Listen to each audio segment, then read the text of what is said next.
This current season of Advent, from the fourth Sunday before Christmas, is all about preparing for the big day itself. It's Christmas! On the first Sunday, we considered the importance of remembering the death and resurrection of Jesus at the first Easter as a fundamental part of the reason for our Christmas celebrations. Last week, we looked at the prophecies in Isaiah chapter 40, both those encouraging the people of God to look forward to the coming of the Messiah, and also that God would lift them up and give them strength for what lies ahead. This week we consider the call of John the Baptist, who began to prepare the way for Jesus to take up his role as the Messiah, the Christ, the Son of God. At the start of Luke's Gospel, we read that John's father, Zechariah, was a priest in the temple, and that his mother, Elizabeth, was descended from Aaron, who was the first of the Israelite priests, being the brother of Moses. But Elizabeth was childless, and that was a hard thing to bear. It was a blot on her reputation. Although Zechariah was a priest, his entrance to the story takes a downturn when he questions the authority of the angel Gabriel, who appeared to Zechariah in the holiest part of the temple. No one else saw or heard what happened. The people were all in the outer court. Gabriel tells Zechariah that Elizabeth will bear him a son, and he was to be called John.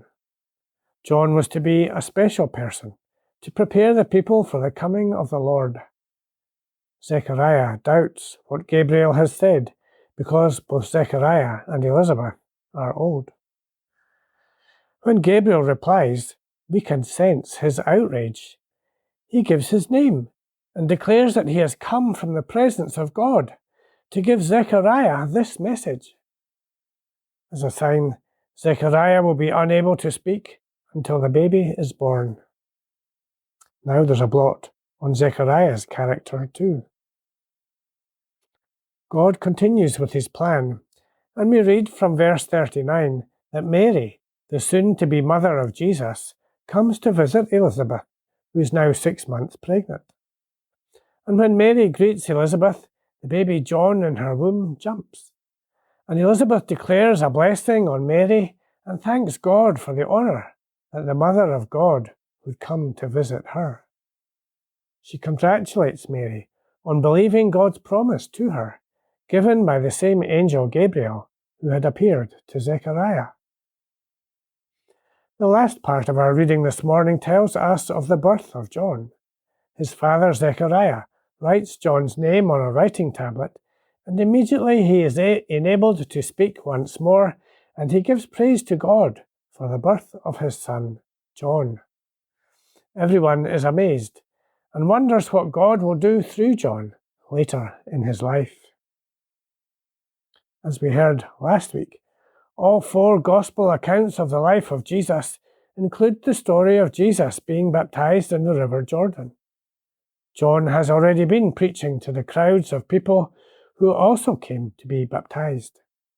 He was calling on them to prepare for the coming of the Messiah, who would baptize or immerse them in the Holy Spirit, just as John was baptizing them in the water. He quotes the prophecy of Isaiah that we read last week, saying, I am the voice of one crying out in the wilderness, make straight the way of the Lord. Isn't it strange that God would feel the need to prepare the way for his Son? We might think that the anointed one of God, the Messiah, would arrive amongst us with such a bang and a crash and in such power and authority that he wouldn't need anyone to prepare us for his arrival. He would just arrive. I think that this is what the Jewish religious authorities thought. When the Messiah came, then surely he would come to them first. Then they could advise him of who he should speak to and where he should sit in the temple. And if the Messiah wanted anything done, then they would be happy to advise him on the best way to do that. The idea that Jesus might come as a human baby to an unmarried woman who had not previously been approved and selected by the religious leaders, was unthinkable. Jesus couldn't possibly be the Messiah.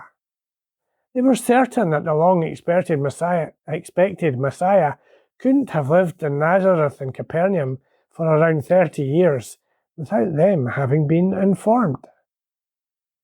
John the Baptist did not think that way. We don't know anything about the first 30 years of his life. We don't know whether Elizabeth and Zechariah lived long enough to tell John of the amazing circumstances of his birth. But certainly other family members knew the story and would have been able to tell John.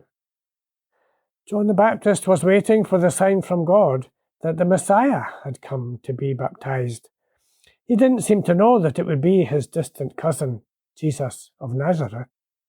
And when the sign came, John tells Jesus that Jesus should be the one who baptizes him. But Jesus submits to John and says this is the way God wants it to be, that John would baptize Jesus. All too often we think that Jesus came as a baby and that it was just the same as any other baby being born. It wasn't. Jesus was born as usual, but he was the Son of God being born. Christmas is about God coming to live amongst us, and he did. We see the Christmas baby on the Christmas cards and in the nativity plays, and we think, oh, isn't he lovely? Yes, he is, but this is the coming of God. He didn't come to dominate us by his power and majesty. Instead, Jesus came quietly and gently alongside us to share our lives, the love and the pain, the birth and death, to show us how much God loves us. John the Baptist prepared the way. And it's time, past time, that we prepare the way for Jesus to come and live in our lives, in our congregation, in our community. Jesus came.